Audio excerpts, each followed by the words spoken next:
His countrymen have called him a bloodthirsty madman.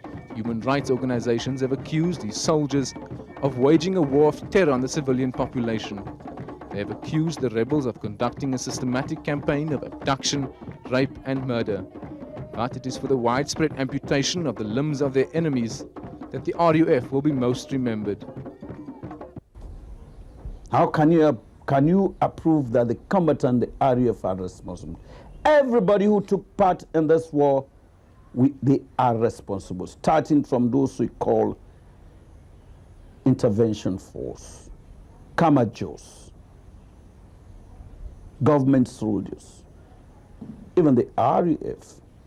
So there is no need to talk about atrocity. Freetown, war-torn capital of Sierra Leone. Until recently, Nigerian soldiers of the ECOMOG intervention force watched over a fragile peace here. A heavily guarded house overlooking Freetown. It is here that Sankoh returned after the signing of the Lomé peace accords. For a few short months, this house was a focal point of a fragile peace process. And in the end, it was here where the peace process all but collapsed.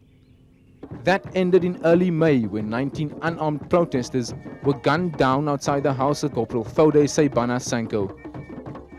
He is now in the custody of the Sierra Leonean government. A bus brings in members of Sankoh's newly formed party, the RUFP, from the east of the country for a regional congress. It is early March and the signs seem good that Sankoh is making the transition from general to politician. No more war in this country. No more armed struggler. But the war is a political struggle, what you call democracy. Therefore, we should be given chance to form our own political party. Sankoh is our savior, they sing. His political rhetoric strikes a chord here among the poor in Sierra Leone. He preaches an end to the corruption and nepotism that has characterized Sierra Leonean politics since independence. It's the same populist tune he sang when he launched the RUF in the wake of a student revolt 9 years ago and took his soldiers into the bush to wage war on the government. I have a vision for the people of Sierra Leone. All is to make a revolution, which is progress. Revolution is progress for people, nothing else. But the transition from a ragtag rebel movement to a well-disciplined political party capable of winning an election was never going to be an easy one. In a country characterized by one-party dictatorships and military coups, you take what you can get. You can work together with the devil to give peace to your people. Anybody else? And you prepared to do that? Oh, yes. Anybody in this country. What about President Keba? I signed Abidjan Peace Accord with him, 96. I used to say, even if it is a monkey in Sierra Leone, I'll sign peace accord with him to give a peaceful, genuine atmosphere in this country. It's necessary. Sierra Leone has a complex constitutional structure, and for Sankoh to stand any chance of winning power through the ballot box, he has to ensure that his party has a presence in every region of the country. As Sankoh emerges to address his followers, he seems confident that his final goal is now within his grasp. Until his recent arrest, Sankoh was effectively a vice president of the country and in charge of the important Commission on Strategic Minerals, which includes Sierra Leone's vast diamond reserves. The former army corporal and TV cameraman is a charismatic character. It is in part this charisma he uses to inspire his followers for the task ahead. All right.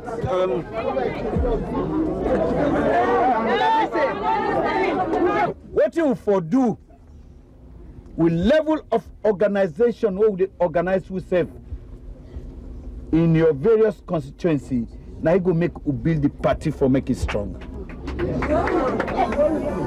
You know? Accountability is a part of democracy.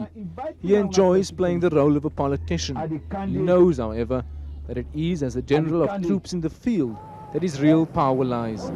And so it was that by as early as February this year, long shadows had begun to form over the implementation of the Lomé peace deal.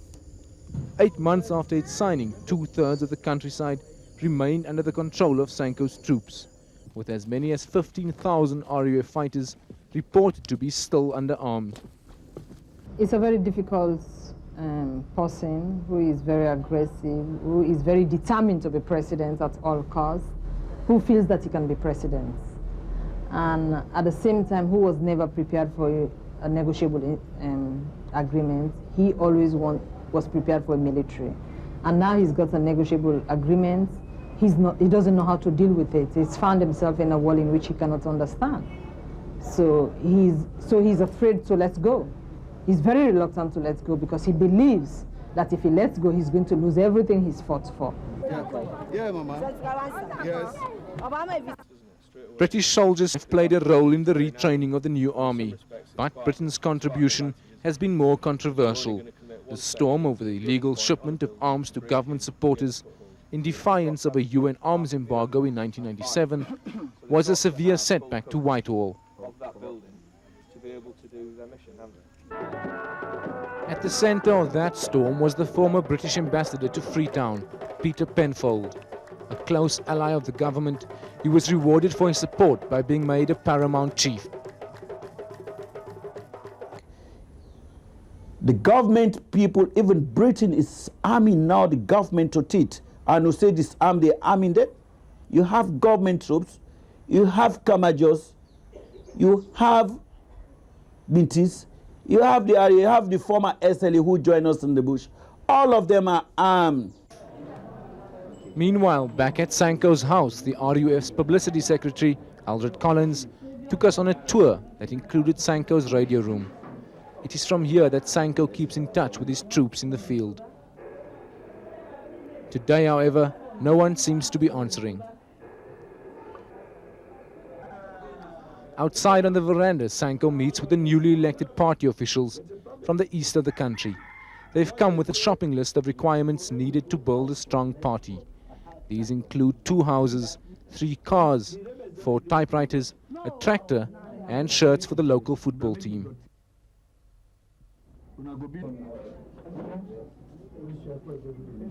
And while he admires their gift, it seems as if events outside Sankoh's compound are soon to overtake him.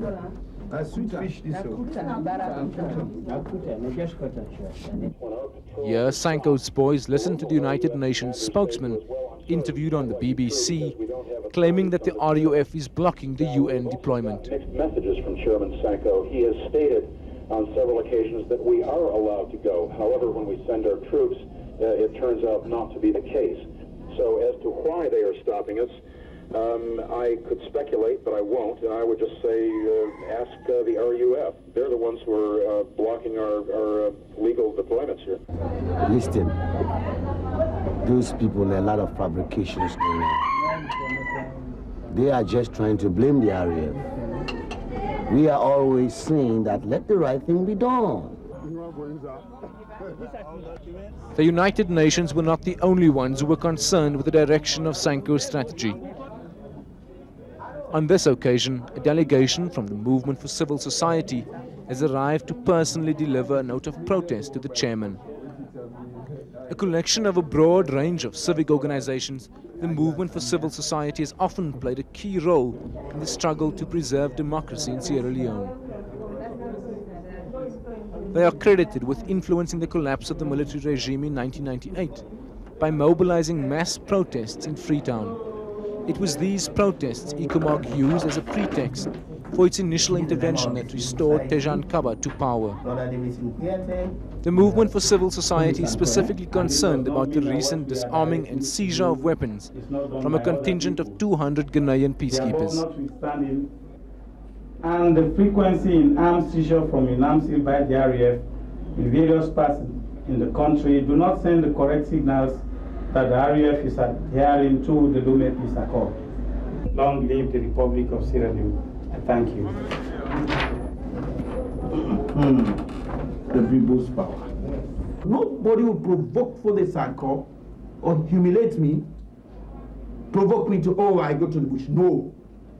The voice that said, liberate, and the same voice said, no more war in this country. So I'm listening to the voice of God, not the voice of man, because you are vanity.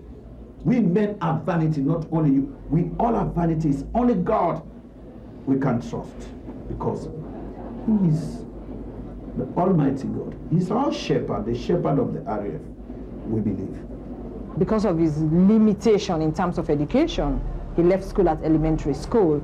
He hasn't got the intellect to deviate, to look at the situation and say, this doesn't work, I have to move to the other direction. He hasn't got that ability. So in a way it is. And he has complete control over his boys, 100% control. Until he tells them to leave, they cannot leave. On a helicopter pad near the beaches of Freetown, preparations are made for the day's flights. Despite all the setbacks the United Nations mission in Sierra Leone has suffered, including the kidnapping of its personnel, the disarming of its peacekeepers and the blocking of its patrols, they have continued to slowly press ahead with their deployment. As one flies east, it becomes apparent why the UN has been blocked at nearly every turn. Everybody is mining diamonds, despite a declared moratorium agreed to by all sides. This is as true for Sankoh's rebels as it is for the private government-backed security firms. We do not fight because of material, because of diamonds. That is why we took up arms, because people have been misusing the natural resources of this country to enrich themselves. I always say I am the poorest rebel leader in the world. This is the UN base in Daru in the east of the country. Ghanaian troops of the crack jungle battalion man a checkpoint.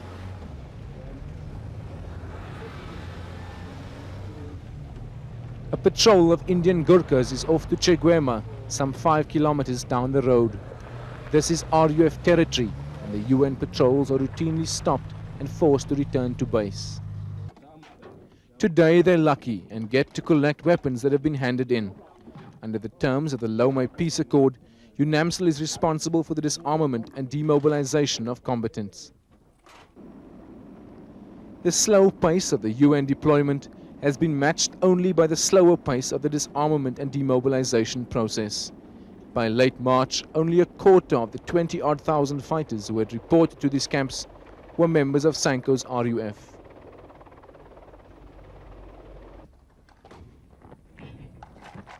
UN troops render the weapons useless. This is a temporary measure designed to avert the possibility of them falling back into the hands of the rebels. A group of UNAMSL military observers are headed into rebel territory. They've been ordered by Freetown to facilitate the visit of Sankoh to his troops in Chegwema. He is to address them and tell them to disarm. The rebels seem friendly enough and make idle chatter with the soldiers. We asked the local RUF commander if his troops were tired of the war. Yes, we have another piece. But to say that we are tired of fighting, that is not it. We are not tired of fighting, you understand? But we don't want to be living with the arm, because that is not our aim and objective of the movement, RUF. His troops seemed willing to disarm, but Sankoh almost predictably didn't come, leaving everyone asking the question why. I want to be a leader for the people of Sierra Leone. And I am the leader. I'm going to be the leader of the revolution. So convinced is his tailor that he's even picked out the clothes for the day Sankoh becomes president. A special African suit. And during the inauguration day, it will be a diplomatic suit. As for Sankoh himself, he was once again on the campaign trail.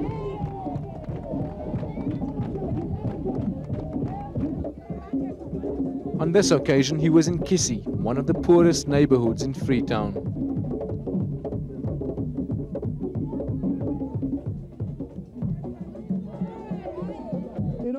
Sankoh feels there is no contradiction to pursuing his political objectives while holding onto his guns. It is clear that it's become his safeguard. We fought, people shed their blood to bring genuine change, to have leadership in this country. The economy has been in the hands of who? Foreigners. While our people become slaves, they become beggars. As long as I'm here, there is peace in this country. I started the struggle and I'm going to end it. That is why I'm here to give peace to the people of Sierra Leone.